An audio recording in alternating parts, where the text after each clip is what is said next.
My name is Emily Carter, and I'm 24 years old. Last Thanksgiving was supposed to be a normal family dinner, but it turned into the worst night of my life. Disclaimer: this story is a work of fiction created for entertainment and storytelling purposes only. Any names, characters, or events are purely imaginary and not intended to represent real people or situations. The house was louder than usual that evening, filled with overlapping voices, forced laughter, and the constant clatter of plates and glasses. Thanksgiving had always been a big event in my family, but this year felt different the moment I walked through the door. Nearly 30 relatives had gathered, filling every corner of the house with noise and movement. The smell of roasted turkey and sweet dishes hung in the air, but instead of comfort it made me feel uneasy. I paused at the entrance for a second, scanning the room. Everyone seemed busy, smiling, hugging each other, but no one really looked at me for more than a moment. It was the same feeling I had known for years. Being present, yet invisible. I quietly placed my bag near the stairs and made my way toward the dining area. Conversations stopped for a split second as a few people noticed me, then quickly resumed as if nothing had happened. My cousin leaned toward another relative and whispered something, followed by a faint laugh. I pretended not to notice, but the familiar sting settled deep in my chest. I had learned a long time ago that in this family, a silence was safer than speaking. The long dining table was already set, decorated carefully with candles and plates arranged in perfect order. I took a seat at the far end, away from the center where my parents sat like they always did, surrounded by attention. My mother moved around the table, adjusting things that didn't need adjusting, while my father spoke loudly, making sure everyone heard him. To anyone else, it probably looked like a perfect family gathering, but I could feel the tension beneath the surface. It was subtle, almost invisible, but it was there. Dinner began with the usual routine: passing dishes, polite compliments, and rehearsed gratitude. I kept my head down, focusing on my plate, speaking only when necessary. Every now and then, I felt eyes on me, but when I looked up, they quickly looked away. It wasn't new. I had been the outsider, for as long as I could remember. The one who was always slightly out of place, slightly different, slightly wrong in their eyes. As the evening went on, the atmosphere grew heavier. Conversations became sharper, laughter sounded more forced. And there was a strange restlessness in the air. I noticed my mother exchanging glances with my father more than once, their expressions serious for just a second before they masked them again with smiles. Something was building, and I could feel it, even if I didn't know exactly what it was. Halfway through dinner, just as someone was telling a story that made a few people laugh, my mother suddenly stood up. The scraping sound of her chair against the floor cut through the room like a blade. The laughter died instantly, replaced by an uneasy silence. She didn't smile this time. Her face was tense, her eyes scanning the table slowly, as if searching for something. Or someone. "I need everyone's attention," she said, her voice firm and cold in a way that immediately made my chest tighten. Every conversation stopped. Forks were lowered, glasses set down, and all eyes turned toward her. I felt my heartbeat quicken without knowing why. "There's been a problem," she continued. "Something valuable has gone missing." A wave of murmurs spread across the table.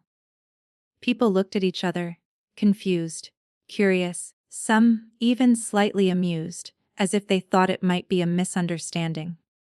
But my mother didn't look confused. She looked certain. My father stood up beside her, his presence immediately adding weight to the moment. He placed both hands on the table and looked around slowly before his gaze landed directly on me. It didn't move after that, A diamond bracelet is missing, he said, his tone calm but sharp. And we all know who took it. The words hit me like a shock. For a second, I thought I had misunderstood. But then I realized every single person at that table was now staring at me. My throat went dry. "What are you talking about?" I said, my voice unsteady. "I didn't take anything."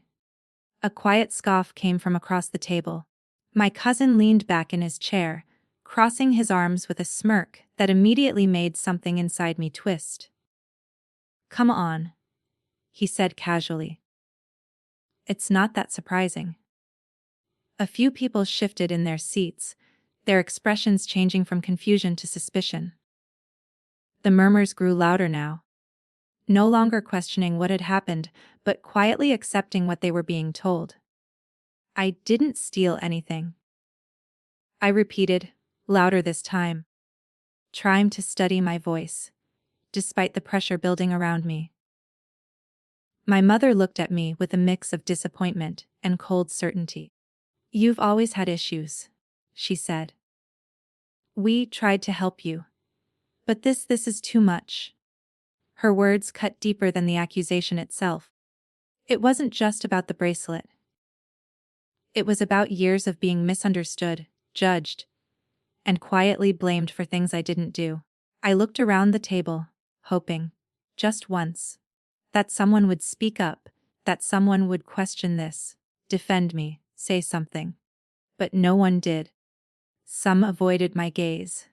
Others watched me with quiet judgment, and a few even nodded slightly, as if they had expected this all along.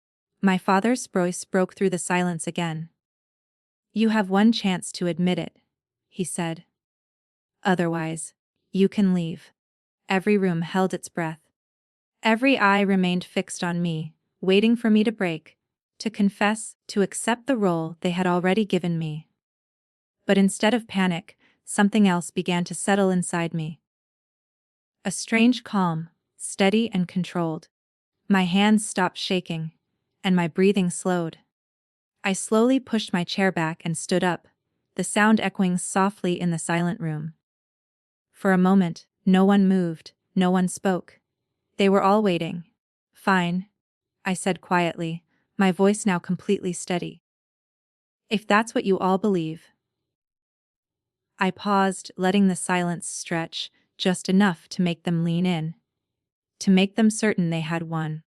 Then I reached for my bag near the chair and pulled out a sealed envelope, holding it carefully in my hands. "But before I go," I continued, looking directly at my parents, "I think it's time you see something first." The room remained frozen as I held the envelope in my hands, every pair of eyes locked onto it, as if it carried something dangerous. The earlier confidence on their faces began to shift into curiosity, mixed with unease. No one expected me to stand there so calmly after being accused. No one expected me to fight back at all. For a brief second, I looked at my parents. My mother's expression had hardened, but there was a flicker of uncertainty in her eyes. My father, on the other hand, and tried to maintain control, his posture stiff, his jaw tight, as if he could still command the situation to go his way. But the silence in the room no longer belonged to them. It belonged to me. I slowly opened the envelope. The soft tearing sound echoed far louder than it should have in such a crowded room. Inside were neatly arranged papers and a few photographs. I took them out carefully, making sure not to rush, letting the tension build with every second. "At first, I didn't want to do this," I said, my voice steady but firm. "I thought maybe things would change. I thought maybe I was wrong." A few relatives shifted uncomfortably, glancing between me and my parents. "But I wasn't wrong," I continued, "and tonight just proved it." My father let out a short, dismissive laugh. "Enough of this," he said. "Whatever you're trying to do, it won't change the fact that you were caught." I didn't respond immediately. Instead, I placed the first photograph on the table and slid it forward so everyone could see it clearly. At first, there was confusion. People leaned in, trying to understand what they were looking at. Then the reactions started. Small gasps, widened eyes, whispered words. A photograph showed my cousin standing inside my parents' bedroom. In his hand was the missing diamond bracelet, the same cousin who had just accused me. "That's not possible," someone muttered. My cousin's smirk disappeared instantly. "That's fake," he said quickly, his voice rising. "You made that up." I pulled out another photo and placed it beside the first one. This one showed him closer, clearer, the bracelet visible beyond any doubt. "I didn't make anything up," I replied. "And this is just the beginning." The room grew louder as people started talking over each other, trying to make sense of what they were seeing. My mother stepped forward, her face pale. "Where did you get these?" she asked, her voice no longer as confident as before. "I've been watching," I said. "For a while now." I reached into the envelope again and took out printed messages, placing them on the table. "These are conversations," I explained, "between him and someone else. Planning everything." My father moved closer, grabbing one of the papers.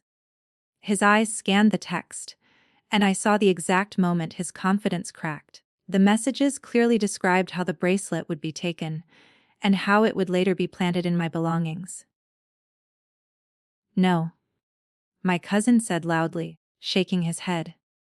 "This is all twisted. You're trying to set me up, am I?" I asked calmly.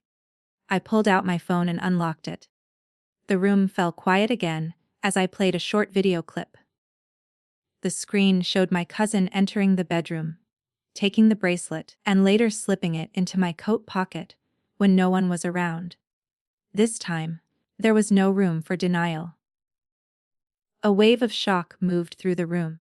Some people stood up, others covered their mouths, and a few simply stared, unable to process what they had just witnessed. My cousin backed away slightly, his face pale now.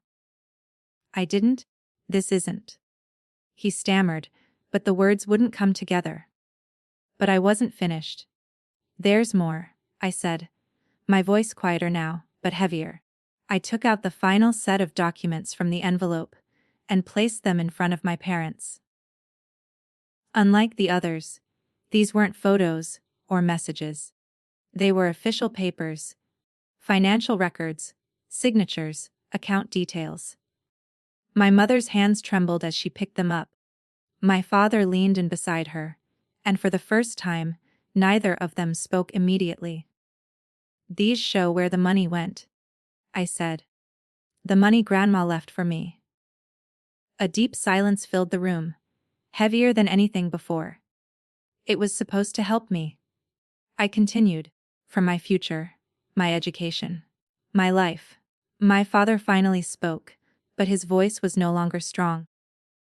"You weren't meant to see that," he said quietly. That sentence alone was enough to confirm everything. A ripple of realization spread through the relatives. The accusations, the setup, the years of subtle blame. It all began to make sense in a way that was impossible to ignore. My mother slowly sat down, her face drained of color.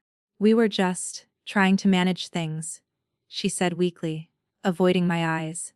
"By stealing from me?" I asked, not raising my voice, but making every word count. No one defended them this time. The same people who had looked at me with suspicion earlier now looked at them with doubt, confusion, even disappointment. "I wasn't the problem," I said. "I was just the easiest one to blame." The room stayed silent, but it was no longer the silence of judgment. It was the silence of truth settling in. I gathered the papers slowly, placing them back into the envelope. My hands were steady, my mind clear. For the first time in years, I felt like I wasn't being pushed down or ignored. I didn't come here to fight, I said. And I didn't come here for revenge. I paused, looking around at the faces that had once made me feel so small. I came here so that, just once, the truth would be heard. And no one stopped me as I turned toward the door. No one tried to argue or accuse me again. As I reached the doorway, I stopped for a moment and held up one last paper from the envelope. I've already sent copies of everything to a lawyer, I said without turning back. The words hung in the air, heavier than anything else that had been said that night. Sometimes, the people who are supposed to protect you are the ones who hurt you the most. But no matter how long the truth is hidden, one day, it finds its way out. This wasn't just a story about being accused. It was about standing up, exposing lies, and finally breaking free.